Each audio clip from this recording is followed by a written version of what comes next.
Hola, profesora. Sí. Hola, Sónica. ¿Qué tal?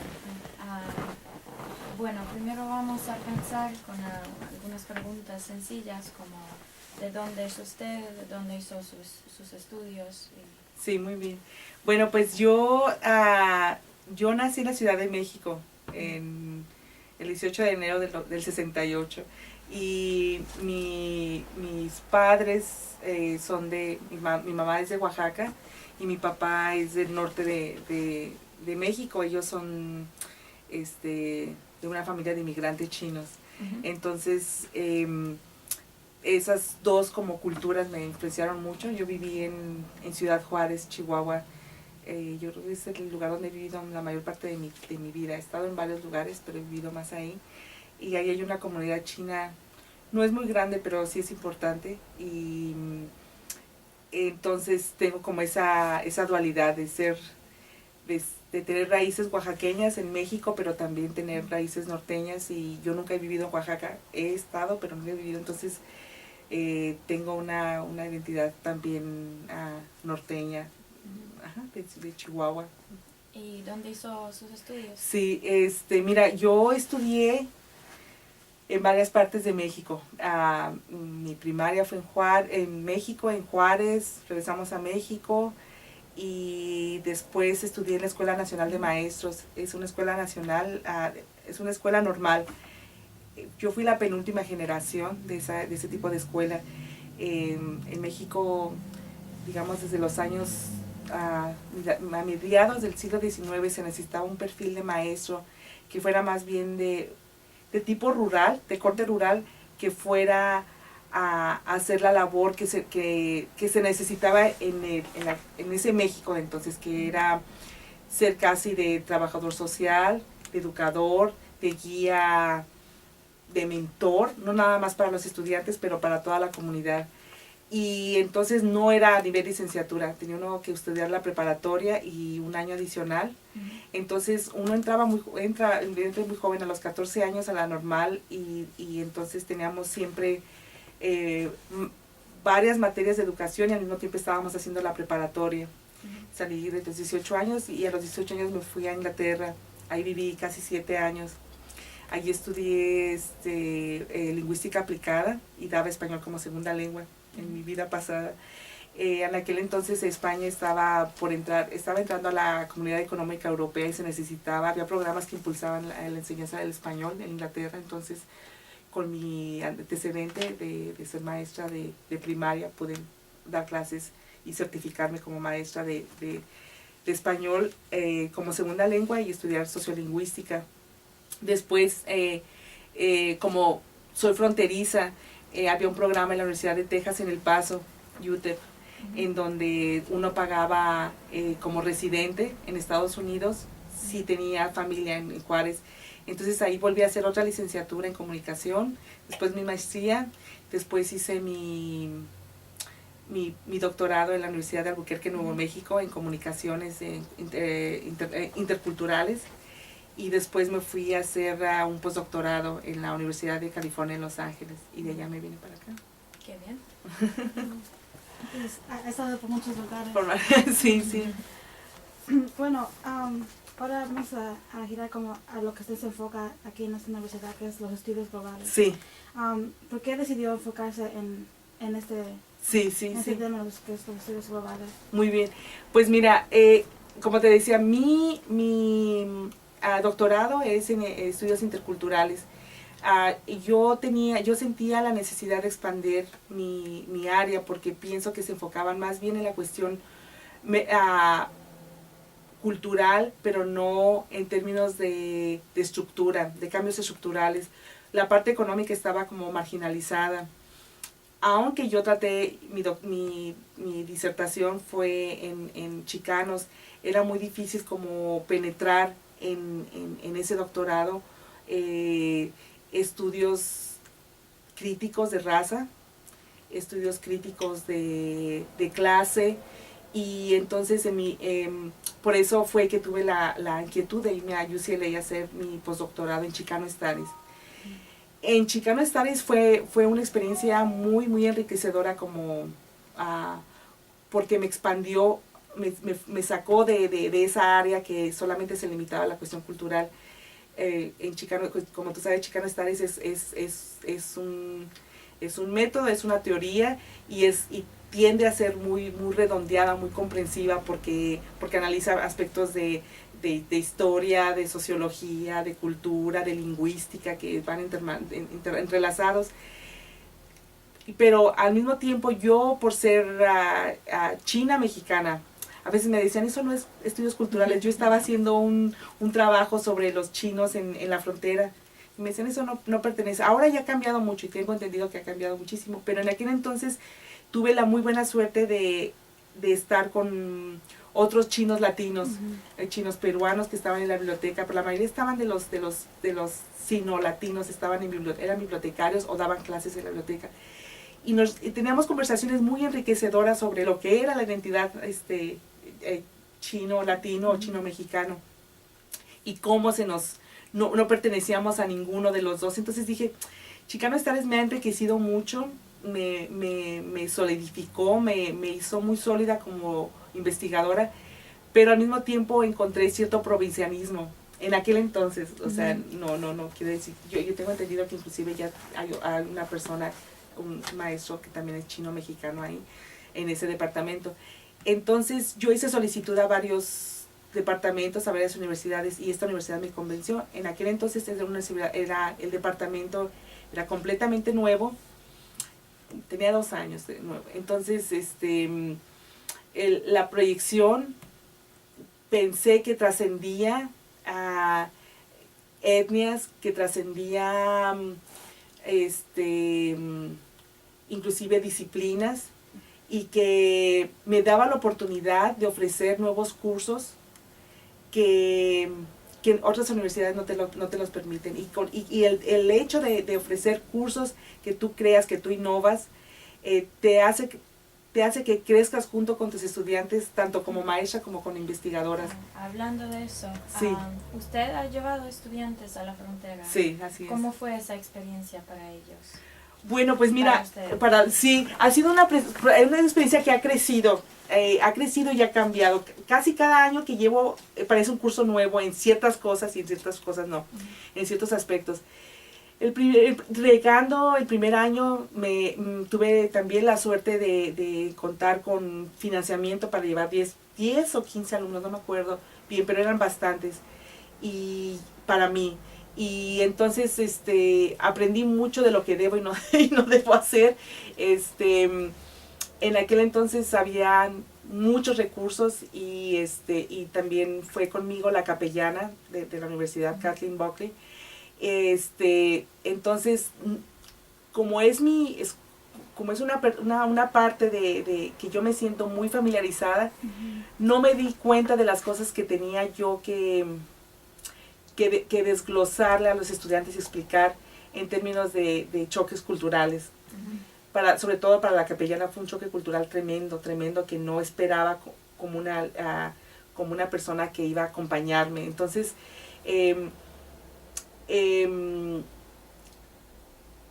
otra cosa fue que no era obligatorio, y eso fue como una falla. Parecía que cuando regresamos, el curso que estaba dividido en 2 grupos, el que fue y el que no fue. Y el que fue decían, bueno, pues estaban mucho más adelantados y decían, este es el curso. Entonces, reflexioné mucho sobre esa primera experiencia, me hizo crecer muchísimo. Después tuve una experiencia tremendísimas, muy buenas. Fuimos vamos a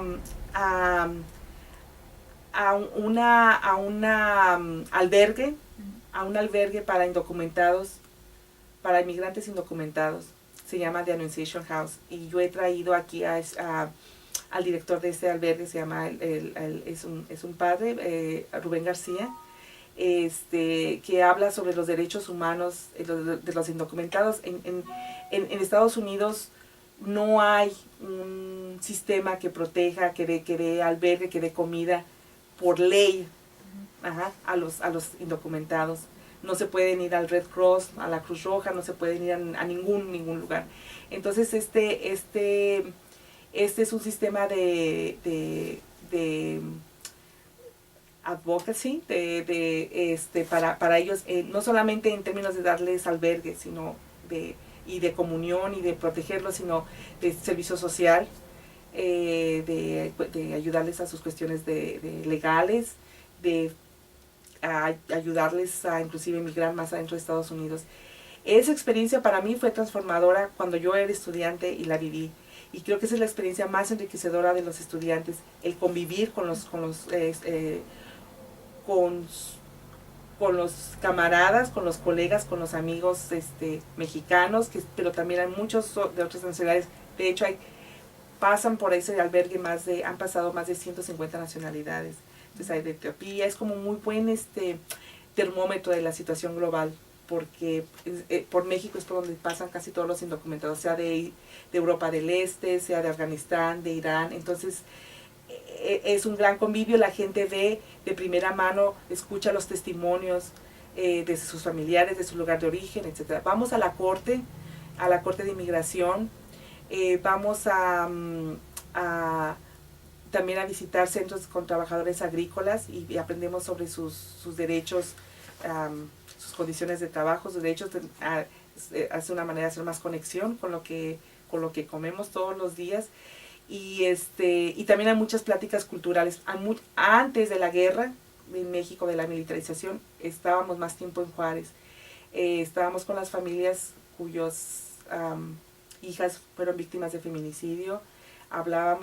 Nos quedábamos con ellos, con sus familias, hicimos varias visitas a maquiladoras,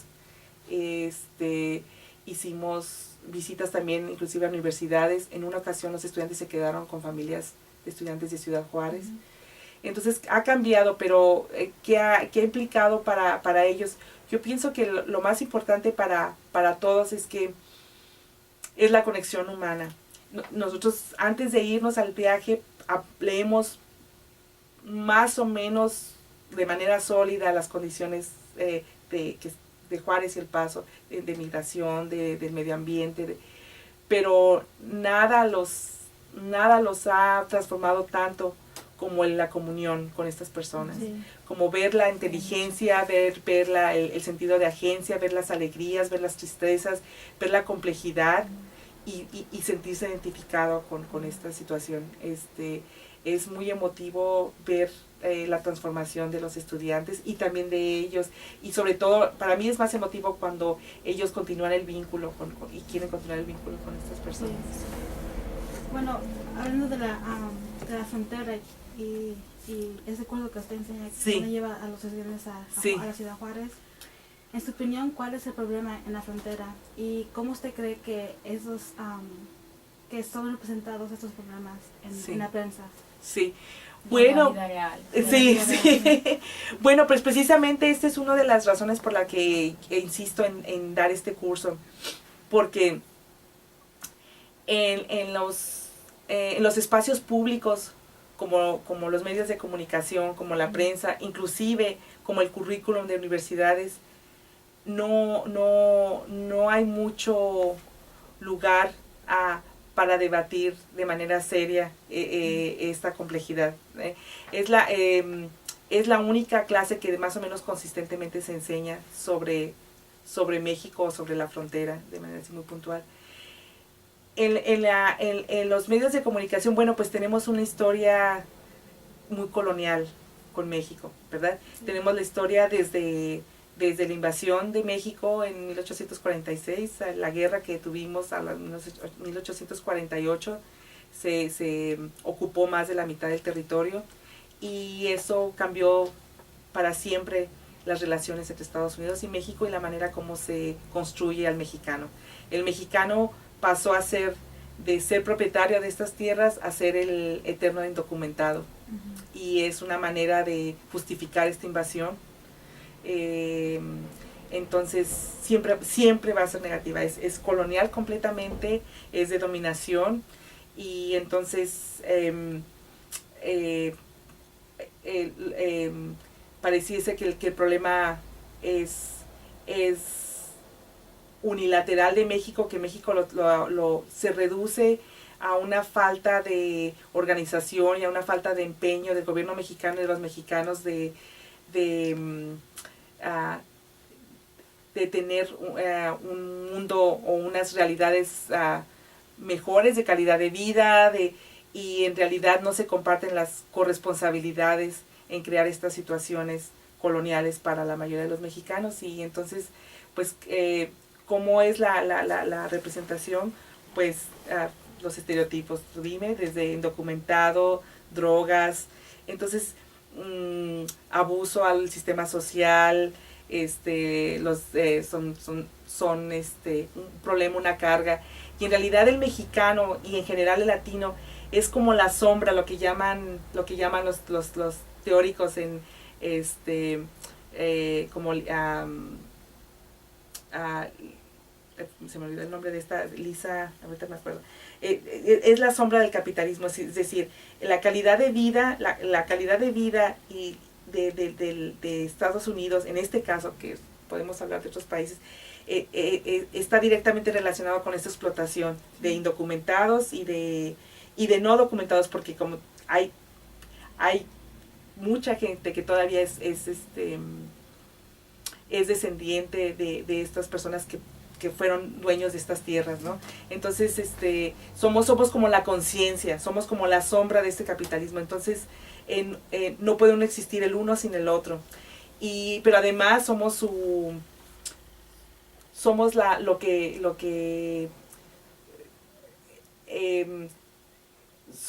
es una situación muy compleja de culpa, de envidias, de parte de México, de resentimiento, de sentirse desempoderado, y por el otro lado de Estados Unidos es una situación también de no tener responsabilidades por consumo de droga, por la calidad de vida que es subsidiada por los mexicanos en México y por los mexicanos aquí. Entonces es toda una guerra de propaganda, otra vez en un sistema colonial, como dice Manuel, Rodolfo Acuña es una colonia interna, como Palestina, como lo ha sido en otras colonias, como los armenios en Turquía, es una colonia interna, y así se tiene que abrir, para abrir este diálogo, para hablar, digamos, de manera honesta, para llegar a una realidad para entablar un diálogo se tiene primero que reconocer que fue un proceso de colonización. Sí. ¿Y por qué cree usted que la historia entre México y los Estados Unidos no ha podido entrar en los libros de los estudiantes? Bueno, sí ha entrado, pero otra vez desde el punto de vista del colonizador, ¿no? O sea, cuando se historia, por ejemplo, se enseña la guerra del Álamo, la batalla del Álamo, cuando se enseña la guerra de Texas, se enseña, se glorifica, por ejemplo, a Austin, a Houston, como los libertadores que lucharon contra la tiranía mexicana, cuando en realidad ellos fueron los que invadieron, y ellos fueron los que rompieron casi todos los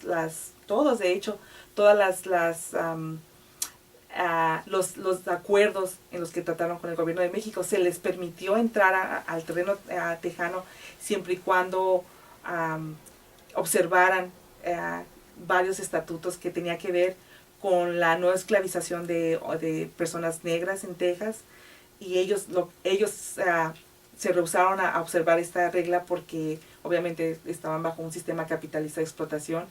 Se rehusaron a hablar español, se rehusaron a seguir el capitalismo, y entonces se abrió la frontera. Las fronteras son muy porosas, entraron muchos, la mayoría de manera ilegal, y entonces se glorificó y se hizo una inversión de la historia. Sí está, pero en realidad es una historia que es muy que reifica el concepto de dominación. Ahora, cuando la lucha el movimiento de derechos civiles en Estados Unidos fueron gracias al movimiento chicano que se empezaron a hacer los departamentos de estudios chicanos en diferentes lugares de Estados Unidos, como Arizona, como California, Texas, Nuevo México. Y desde el momento en que se hicieron estos departamentos, que está comprobado que cuando los estudiantes tienen acceso a un conocimiento de su propia historia, tienden más a no dejar la preparatoria, tienden más a seguir la universidad, tienden a tener una identidad más positiva de sí mismos, y que esos departamentos además no están limitados a los mexicanos o a los chicanos. Todo el mundo puede tomar esos cursos, como los cursos de género, hombres y mujeres lo pueden tomar, los cursos de raza no están limitados a gente de color. Aún así, desde el momento de que se inauguraron estos departamentos, muchas gracias a la lucha de estos académicos chicanos, han estado saboteados de algún modo, como ahorita lo vemos en Arizona, los quieren cerrar porque y siempre han estado con presupuesto limitado. Y bueno, y en tiempos de crisis son los primeros que se van a ir o se van o se están yendo. Pero entonces siempre está esta lucha de estas historias, cuáles historias son las que se privilegian, o qué interpretación de la historia se privilegia. Bueno, y hablando de libros y de historias, usted ha escrito un libro titulado Corridos de Micah Memory. Sí, aquí está. En español lo tengo por allá, se los presto después. ¿Nos podría decir un poco sobre de lo que se trata? Sí, muy bien. Por favor. Mira, a ver,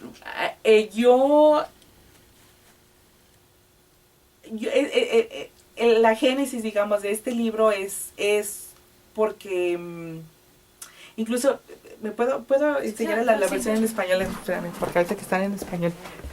Ay, perdón.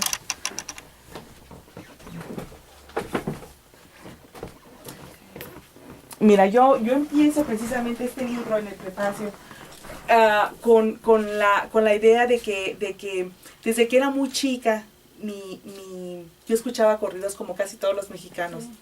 No es algo ajeno a nosotros. Entonces hablo de cómo cuando era yo chica estábamos en Jalisco y un guerrillero del Partido de los Trabajadores murió.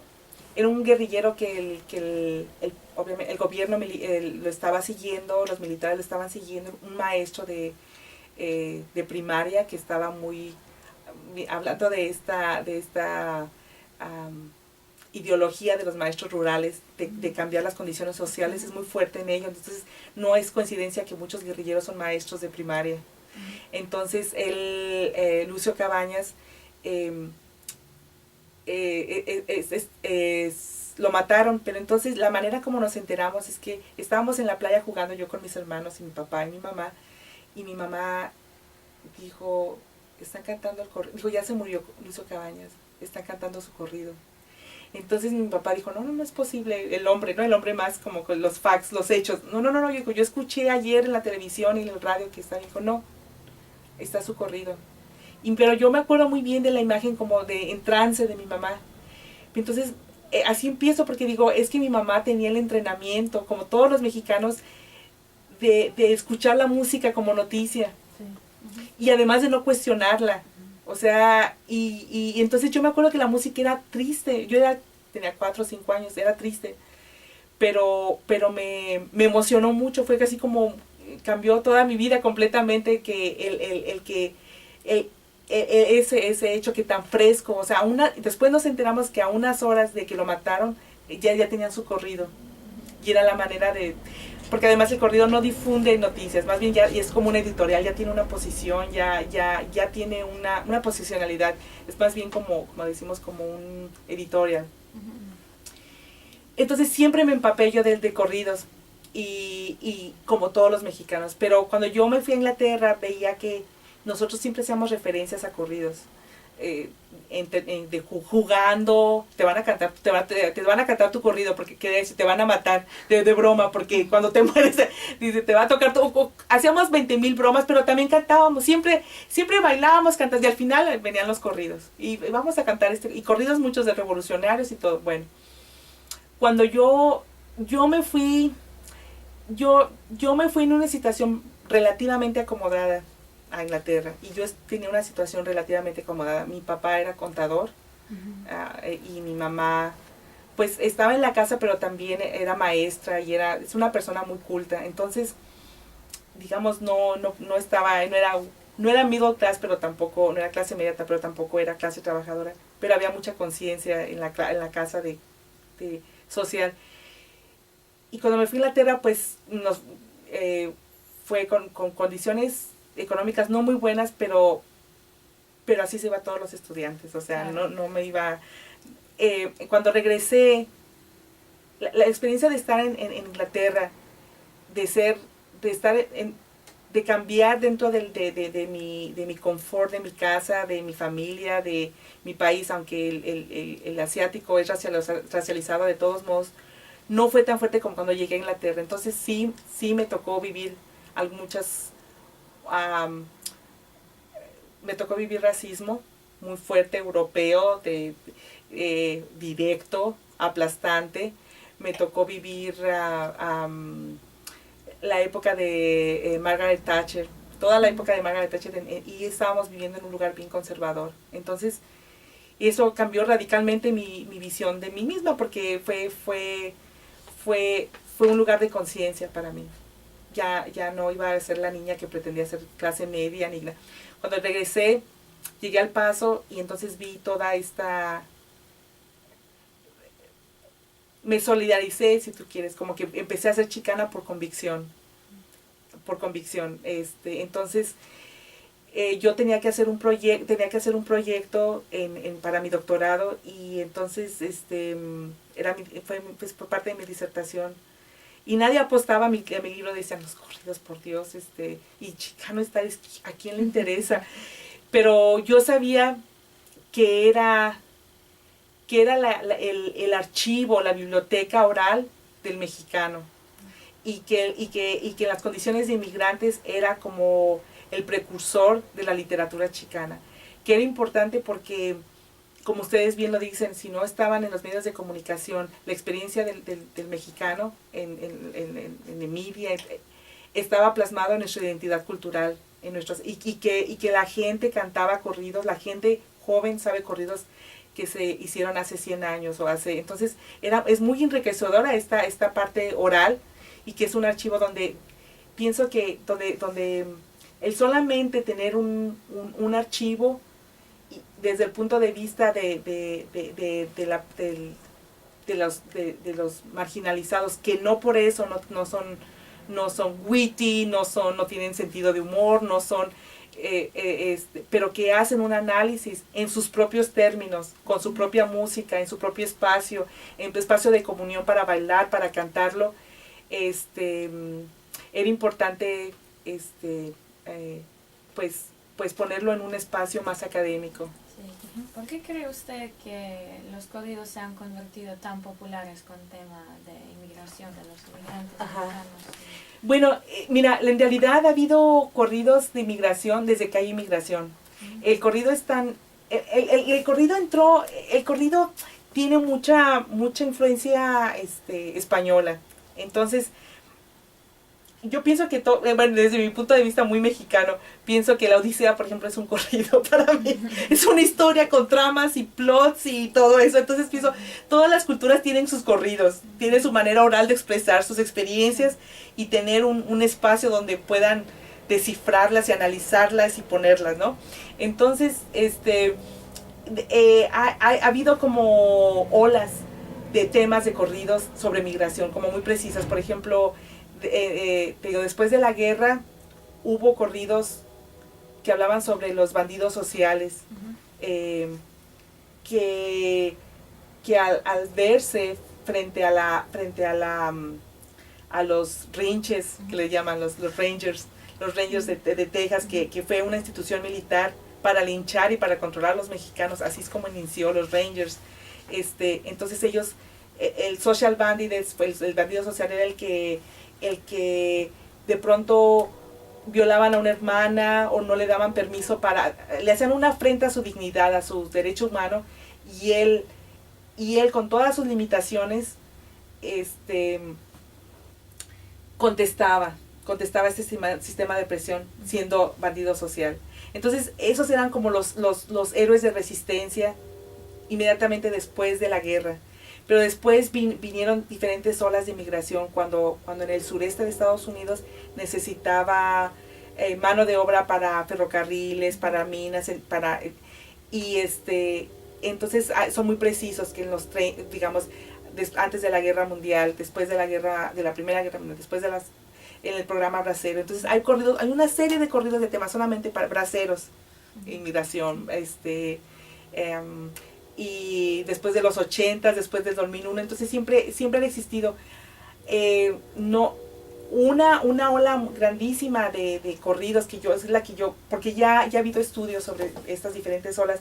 En la ola que yo me quise concentrar fue en la ola de los mediados de los 80, cuando empezaron los cambios estructurales, de ajuste estructural a nivel global, a nivel global.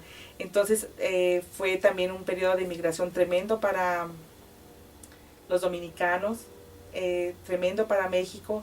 Entonces fue una expulsión tremenda de migrantes, y con ello se emanó la situación de los Tigres del Norte. Es una banda que yo analizo. Les voy a regalar una copia del libro. Entonces fue como una combinación. Bueno, estaban los ajustes estructurales que hicieron que esta migración saliera, pero también al mismo tiempo los medios de comunicación cambiaron. Ya no era por cassette y ya no era la guitarra y estar sola, sino entonces los grandes monopolios como Televisa y otros monopolios tuvieron una capacidad de cobertura tremenda, que también hizo que los corridos se expandieran por todas partes. Entonces son famosos para los inmigrantes españoles, ecuatorianos en España, bolivianos en España, tienen sentido para el salvadoreño que va a México, pero que también está en California, que está en Washington. Entonces todos latinoamericanos se pueden identificar. Y hay muchas, eso es entre paréntesis, el corrido habla mucho, casi siempre habla en términos personal, o sea, habla de una experiencia individual, pero esa experiencia individual, lejos de sentirla ajena, la haces tuya, porque le estás cantando en primera persona. Hablo rapidísimo, así que no sé si cuando a la hora de transcribir van a decir, ¿qué dijo? Me preguntan, ¿eh? Okay, bueno, ya nos dijo un poquito sobre cómo es que los corridos representan la experiencia de los inmigrantes. Sí. Y su vida cotidiana de ellos, pero ¿nos podría decir ampliar más? Mira, te voy a leer un pedacito también, déjame ver. Uno de las personas que yo entrevisté, me dijo algo que lo quiero leer, porque yo cuando hice mi trabajo de campo me fui a ver a los Tigres del Norte por varios conciertos, y estaba platicando mucho con la gente que iba a los conciertos, pero también entrevisté varios inmigrantes que iban a México y regresaban, y los entrevisté en los dos países. Entonces yo les decía, y el corrido de migración, y este muchacho, que era un fan número uno de los Tigres del Norte, me regañó, me dijo, mira, oiga, quería decirle que no todas las canciones y corridos de los Tigres son de inmigración. Hay muchas historias de ranchos, de niños, de amor, de todo. De todo tienen ellos, y ojalá eso salga en su reporte, no solamente de inmigración. Y entonces él se preocupó por hacerme ver que de concentrarme únicamente en el tema de inmigración impondría un orden demasiado restrictivo del género del corrido. Entonces, eso lo puse porque hay como dos partes al menos dos partes en la cuestión de corridos de inmigración. Una es el performance, ¿verdad? Cuando ellos viajan, los Tigres del Norte, pues viajan al menos cubren México y Estados Unidos, pero también viajan, es parte de sus giras internacionales. Ya tienen casi 40 años viajando, pero también van a Centroamérica y viajan al menos una vez a España. O sea, le llaman los incansables, porque ellos ya tienen 40 CDs y entonces cuando van a cierta ciudad, digamos Albuquerque, o vienen a Nueva York, algo, es como la misa casi, es como una misa grandísima, digamos, de una persona de alta jerarquía en la iglesia. Es un día muy especial. Entonces, se mezcla, normalmente el corrido habla de lo que es más importante para esa comunidad. Entonces hay comunidades que hablan, que que los temas son muy, tú puedes ver, mira, este pueblo es muy romántico, porque una cosa que tiene todavía el músico mexicano, que no lo tiene mucho el norteamericano, es que los corridos se hacen por petición. Están cantando y tú le mandas un papelito. Es muy común. Yo cada que voy a México lo veo. Cada que voy a México, así hacían músicos de cumbias, guarachas, reggae. Tú vas y le das el papel, oye, me toca esta canción y están recogiendo papelitos. ¿Qué quiere decir? Que hay mucha comunicación con el público. Tocan, o sea, no es, estas son la lista de canciones y ahí les va. Siempre es en conexión con el público. Muchos músicos te dicen, si el público no está bailando, le tenemos que cambiar para que se animen y se muevan, entonces, y se usan también mucho las dedicatorias. Por ejemplo, tú ves la música es muy bonito, la gente siente muy bonito que lo lean y que digan, esta canción se la dedicó a su única porque es su cumpleaños, etcétera, etcétera, y que lo diga el cantante, todo el mundo se siente muy orgulloso y muy parte de la comunidad, te sientes reconocido, hay mucho acknowledgement en esos lugares de comunión. Entonces, es una manera muy buena para uno como investigador, porque dices, si están pidiendo este tipo de música, habla mucho de los valores de esta comunidad, ¿no? Entonces, hay comunidades en donde sí piden mucho narcocorridos, y dices, ay, Dios mío, con permiso. Y hay muchos donde hablan mucho de carreras de caballos. Hay muchos, pero nunca es un género totalmente único, siempre están mezclando amor, y a veces ponen cumbias, no son corridos, y luego mezclan de todo. A veces hay corridos sobre todo lo que es importante para la comunidad. Puede ser, hay corridos hasta inclusive de desastres naturales, hay corridos sobre, pues de la revolución hubo miles, hay corridos sobre lo que es importante, ¿no? Entonces, se me fue la onda. ¿Qué es lo que estábamos hablando de migración? Ajá. Entonces, el corrido de migración normalmente no es para bailar. Eso es muy interesante. Eso es muy, cuando empiezan o sea, lo están mezclando y todo, entonces cantan uno de inmigración en medio del espectáculo y la gente se para, se sienta y está escuchándolo. Y es como una misa. Y lo pueden decir, y entonces pueden cantar paulatinamente otro, y entonces ya se ponen a bailar o algo. Tampoco es de que una rápida y una lenta, ni mucho menos. Hay cierto ritmo. Pero eso se me hizo muy interesante. La gente, el corrido para migración es para escucharlo. Y eso es un momento de reflexión, pero también es un momento de, como te decía, te dije muchas veces comunión, pero también de sentirse validado, de validación. Son mis experiencias. Y les voy a dar un libro y les puedo mandar los corridos que... inclusive aquí atrás, lo tengo traducido también.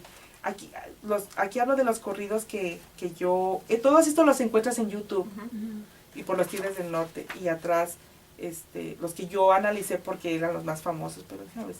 Si no, yo les mando otros corridos de migración. Pero todos estos los encuentras en YouTube. Ahora vamos a girar un poquito. ¿Sí? Yo sé que usted enseña una clase que se llama Introduction to Race, Culture and Identity. Sí. De hecho, yo tomé esa clase en el primer año. Y uno de los temas de los que hablemos ese año fue de Ciudad Juárez. Sí. Y nos puede decir algo, cuál es el problema que existe ahí. Que en México no es el problema solo de inmigración, que también hay mucho que involucra la muerte de muchas mujeres, desaparecidos. Sí. Algo sobre eso. Bueno, pues, a ver, déjame cómo empezar la situación de Juárez.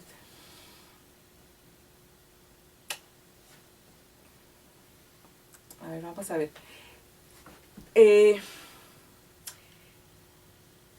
Siempre me gusta poner un poquito de historia y no los quiero aburrir con esto, pero nada más para el contexto.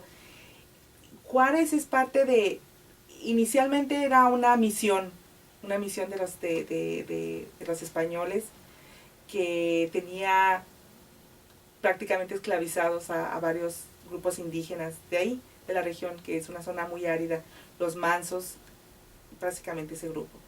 Entonces era una misión grande que se llamaba Villa de Guadalupe de Nuestra Señora del Paso del Norte. Se llamaba del Paso del Norte porque era la ruta que iba de la Ciudad de México hasta Santa Fe, cuando todavía Nuevo México era parte de México, y iba pasando por el Camino Real, que unía varias zonas mineras.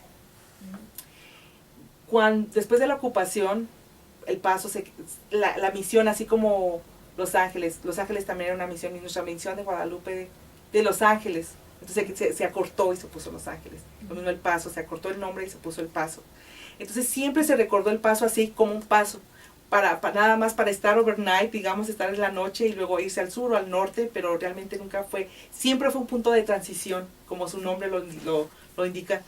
Entonces, cuando se hizo la frontera, cuando se dividió a la gente, como dicen, nosotros no cruzamos la frontera nos cruzó. Siempre eso es un lema mexicano, ¿no?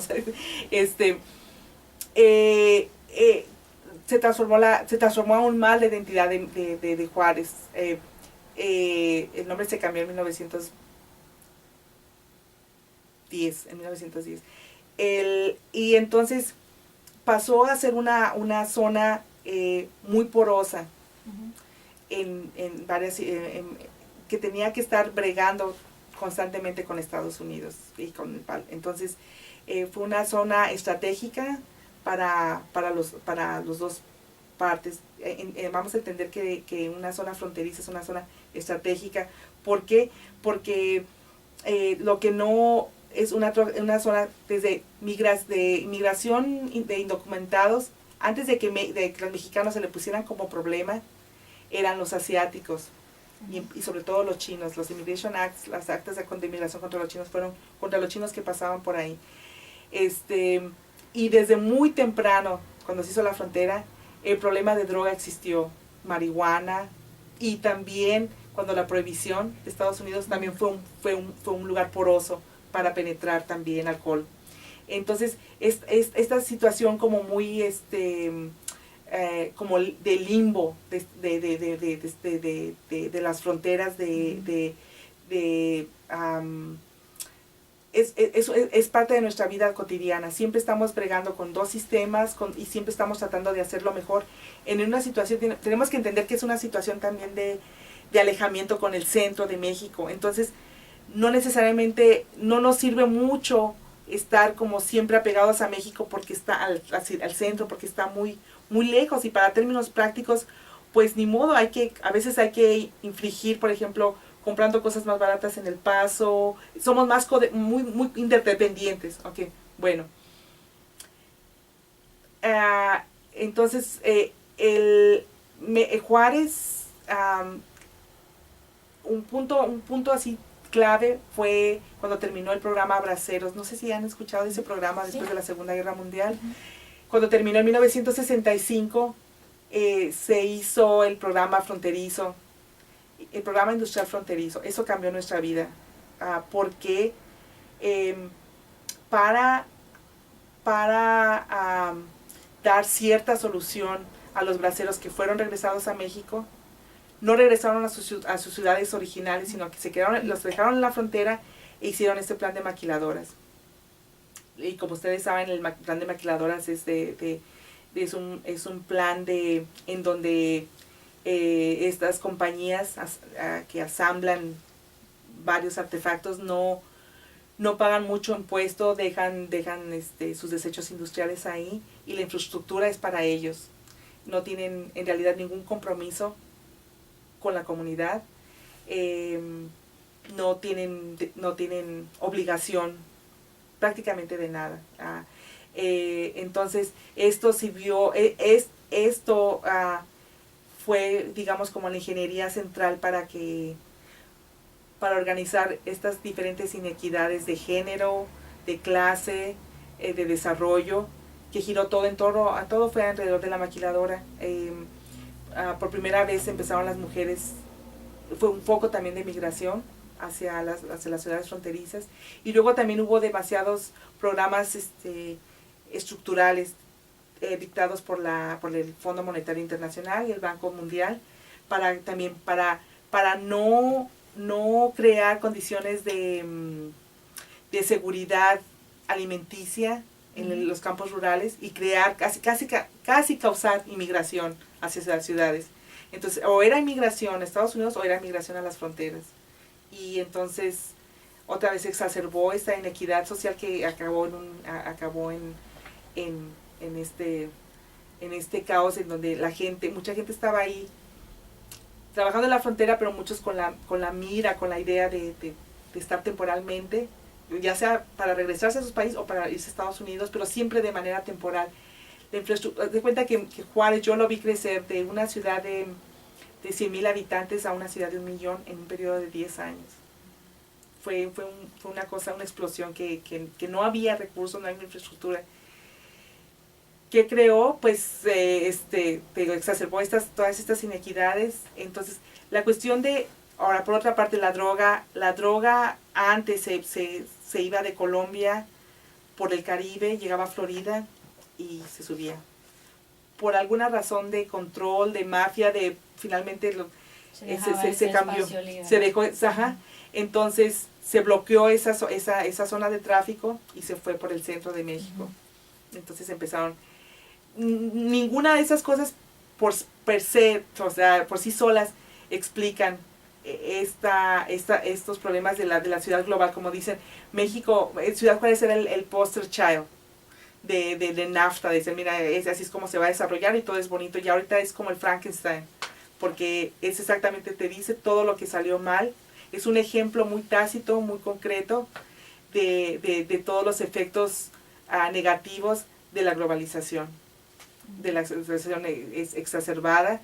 Entonces es como la otra cara de la moneda de la globalización. Feminicidio, drogas, superexplotación, no infraestructura. 3/4 partes de la población vive en una zona donde no hay ni siquiera una high school, no hay hospital, no hay electricidad, y ellos son los que están manufacturando, por ejemplo, a todos los utensilios que se usan para los hospitales en Estados Unidos. Entonces, hay muchas ironías, se producen muchas computadoras ahí, la gente no sabe escribir, no puede. Entonces, ¿cómo se explica? Pues un poco, mucho es la zona estratégica geográfica de Juárez, por estar tan cerca de Estados Unidos, por reducir los costos de transportación de las materias que se producen. Pero también se explica, por ejemplo,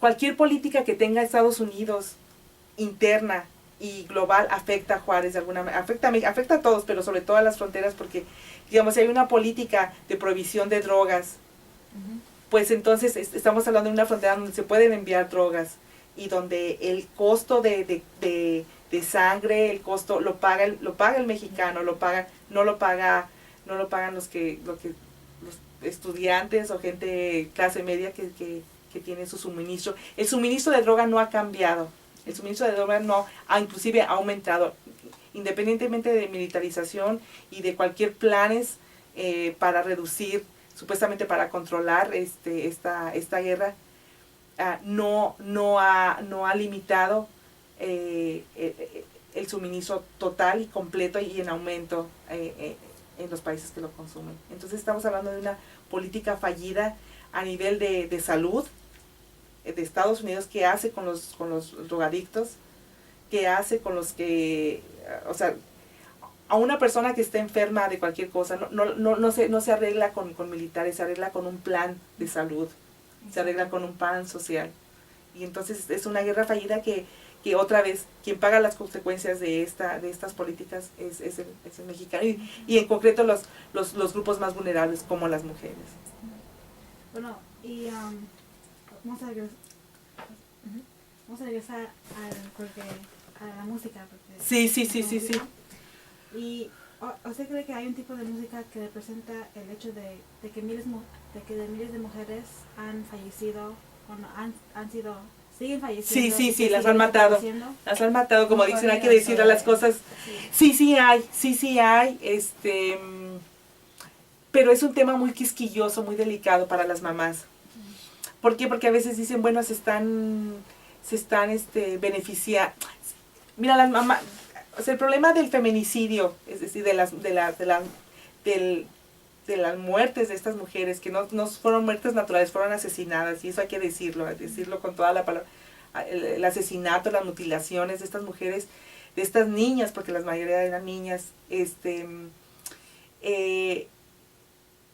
este abuso de derechos humanos no terminó con esa muerte, con esa mutilación, con ese asesinato o con esos asesinatos, sino que fue con la manera de deshacerse de los cuerpos, y sobre todo con la manera en que el gobierno, las autoridades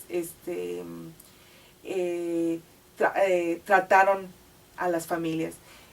Desde no llevar a cabo bien la investigación, desde acosarlas, perseguirlas, y ahora hay madres que han sido, no sé si han leído el periódico, han sido atentados contra su vida, porque se les ve como organizadoras sociales que están, que son un peligro para el gobierno de México. Entonces, ha habido, digamos que esta tortura física, que es real, psicológica, no terminó hace 20 o 15 años cuando les mataron a sus hijas, es constante, les han quemado casas. Entonces, es un tema quisquilloso porque yo recuerdo que sí me lo han mencionado madres que me dicen, bueno, los Tigres del Norte hicieron una canción, pero ellos están enriqueciendo de nosotros, pero lo que ellos ven es que están tan dolidas, es que su luto no ha parado porque es una grabación tras otra. Sí. Entonces, por una parte puedes entender, yo pienso, bueno, pues es una manera de hacer, ¿cómo se llama? Pues conciencia social y todo eso, pero es que ellas ya es un luto constante que es entendible, ¿verdad? Sí. Han hecho películas, Jennifer López y todo eso han hecho películas y muchas madres han participado, tienen toda la agencia y todo de participar. También se sienten, algo que han resentido mucho y que me lo han dicho constantemente, siempre que llevamos un grupo, ellos lo único que quieren es que las escuchen, pero piden por mucha comunión, por mucha solidaridad, bueno, pues que se escuche, que se vea, pero también que no se les haga objeto de estudio, que no se les haga, porque otra vez han sufrido tanto que hay mucha, está muy a flor de piel su dolor, y muchas ya no quieren ni siquiera ver periodistas, o no quieren, bueno, y cada una están en diferentes fases y lo negocian de diferente forma, y a veces se sienten muy fuertes y lo hacen, y a veces, pero lo que sí es cierto es que los últimos corridos que vi, se los puedo enseñar, son por ejemplo, de Escobedo, me parece que es María Escobedo. Ella